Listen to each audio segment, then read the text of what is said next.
पूर्व के जो अंदर रह चुके कई मरतबा, वो अभी तक उनको कोई जानता भी नहीं है। उनका चेहरा लोगों के जहन में नहीं है कि ये अतुल साहब है बोल के। वो जो टोपी के अंदर आते हैं, फ़ोटो में दिखते हैं, बस बाद में टोपी निकाल के फिरते तो पहचाने भी नहीं जाते कि यही हमारे आमदार साहब है बोल के। तो कौन वोट बैंक खराब कर रहा है ये आप भी जानते हैं, औरंगाबाद की जनता भी जानती है। पब्लिक विकास चाहती है, पब्लिक अपने फ़ायदे के कुछ काम करवाना चाहती है, और विकास की बातें वही चल रही है। रोटी कपड़ा मकान वहीं पर सिमट कर रह गई हमारी जनता की दिमाग। और पावर आने के बाद जिस ढंग से, जिस अंदाज से काम कर सकता, वो बताया नहीं जा सकता। आप वहाँ से सेटिंग करके वापस आ गए क्या? आप डरा धमका के 2-3 जगह पर जाके, कभी आप बोलते मैं झारखंड जा रहा हूँ इलेक्शन लड़ने के लिए, कभी आप बोलते मैं नांदेड़ में रह के मैं यहाँ से इलेक्शन लड़ रहा हूँ। वो कौम मिल्लत की दीन की बात करते हैं। ऐसा मालूम होता है कि बाहर गश्त की बात हो रही है, उनके लोग बाहर गश्त की बात करते हैं, अंदर जाने के बाद मौलाना बयान करते हैं कि पुरानी पार्टियों का जो लेबल है वो ख़त्म कर दो, नए लोगों को लाओ, और नए लोगों को 5 साल आजमाओ, दूसरी बार तीसरे नवे को डालो, दूसरे नवे को डालो, फिर दूसरी बार अगर उन्हें अगर अच्छा काम कराऊंगा तो दूसरी बार उसको लो, वरना उसको भी हटा दो। दोस्तों, मैं साजिद खान आपके सामने जैसे तारीखी शहर औरंगाबाद में।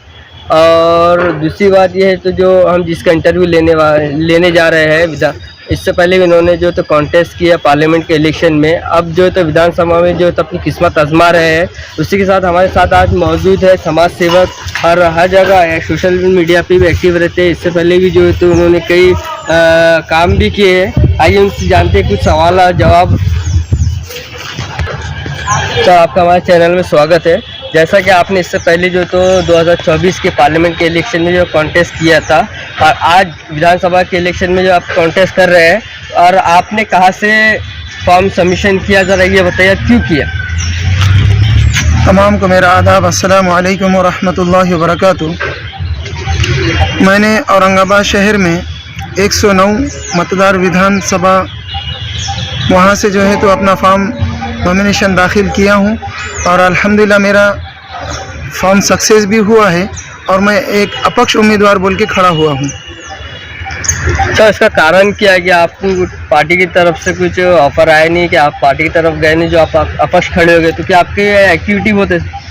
नहीं, जैसा पार्टी के ऑफ़र से मुराद ये है कि हमारी पार्टी की तरफ से ईसा यासीन साहब को टिकट छूटा था, इसलिए मेरा लड़ना भी ज़रूरी था, क्योंकि और लोग भी लड़ रहे हैं, हमारे काम है, और हम काम करना चाहते, खिदमत करना चाहते।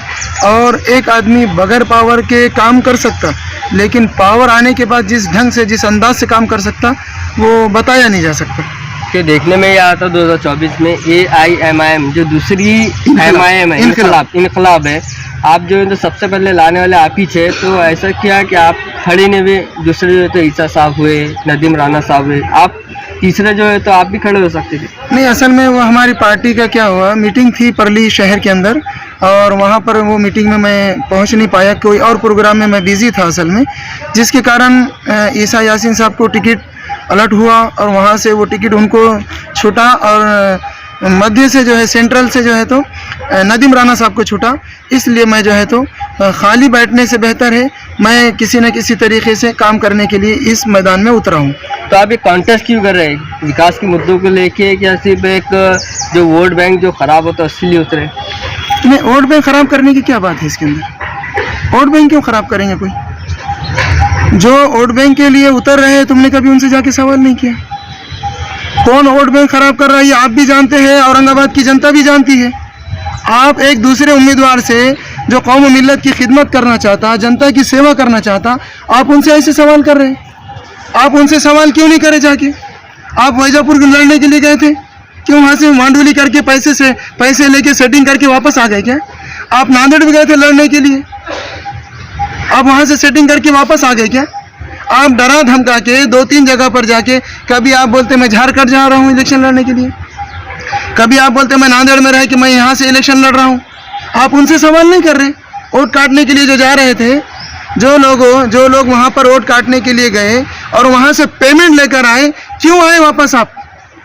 आपने ऐलान किया था ना, वैजापुर से फॉर्म लिया आपने ऐलान किया कि मैं नांदेड़ से भर रहा हूँ फॉर्म लोकसभा का। कुछ कारण नहीं, कुछ कारण नहीं है साहब। आप नादान मत बनिए, आप भोले मत बनिए। आप पैसे लेके मांडुली करके वहाँ से वापस आए हुए हैं। आप डरा रहे साहब, जहाँ वो बोले वहाँ जाके धमका रहे। आप जानने की लोकसभा के इलेक्शन के भी धमका रहे थे तो कि मैं जानने से भी मैं उतार रहा हूँ ईमान से सीट बोल के। ऊपर से आदेश नहीं आऊंगा इम्तियाज जलील साहब को, क्या आदेश नहीं है, ये आदेश है कि डरा धमका क्या जाओ, ये आदेश आया क्या आपको? आपको ये आदेश है क्या? डराओ धमकाओ, वोट खराब करने की धमकी दो और उनसे मांडोली कर लो, सेटिंग कर लो और आ जाओ बोल के। सारी दुनिया जानती है कि आप मांडोली प्लेयर है, सारी औरंगाबाद की पूरी जनता जानती है कि आप सेटिंग प्लेयर है। आप मेरे से कैसे सवाल कर रहे हैं कि आप वोटिंग काटने के लिए खड़े बोल के? अरे जनता तो नया चेहरा चाहती है। मैंने कह रहा, जनता कह रही कि पूर्व में तकरीबन 28 से 30 जो है तो कॉन्टेस्ट कर रहे हैं। 28 से 30 अगर कॉन्टेस्ट कर रहे हैं तो कहीं ना कहीं आप एक बात ये भी गौर करो ना कि जनाब हमारे गिरे हुए खासदार जनाब इम्तियाज जलील साहब ने जो है तो इतनी दुश्मनी बढ़ा के रखी है कि वो जनता को किसी को साथ में लेके चलने के लिए तैयार नहीं है। आप बताओ किसी को साथ में लेके चल रहे बोल के? कोई एक आदमी बताओ। उनकी पार्टी के अंदर उन्होंने उनकी पार्टी का नाम चेंज करके रख दिया साहब, इतना इंतशार करके रख दिया कि लोग उनको मजलिस इत्तेहादुल मुस्लिमीन नहीं बल्कि मजलिस इंतशारुल मुस्लिमीन कहती है। इतना उन्होंने इसके अंदर इंतशार पैदा करके रख दिया, इतनी दुश्मनी बढ़ा के रख दी। आप किसी को नजदीक करना नहीं चाहते, आपको सिर्फ नोटों से और पैसों से मोहब्बत है, बस इंसानियत से कोई मोहब्बत नहीं, कौम मिल्लत का कोई दर्द आपके अंदर नहीं है। खुल के कह रहा हूं मैं आपको ये बात, कौम मिल्लत का जरा सा भी दर्द आपको नहीं है।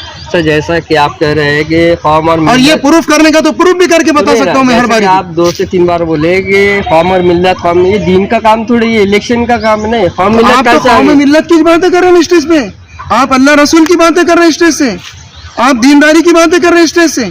क्या करे बहुत सारी जगह पे, वक्त होगा तो बताता हूँ मैं आपको, हर जगह करे। आप उनसे कोई मिलने के लिए जाए तो उनको कौम मिल्लत की दीन की बात करते हैं। ऐसा मालूम होता है कि बाहर गश्त की बात हो रही है, उनके लोग बाहर गश्त की बात करते हैं, अंदर जाने के बाद मौलाना बयान करते हैं।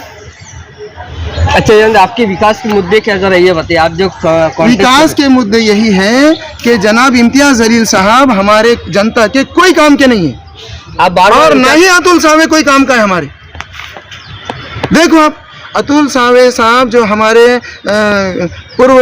पूर्व के जो अंदर रह चुके कई मरतबा, वो अभी तक उनको कोई जानता भी नहीं है, उनका चेहरा लोगों के जहन में नहीं है कि ये अतुल सावे साहब है बोल के।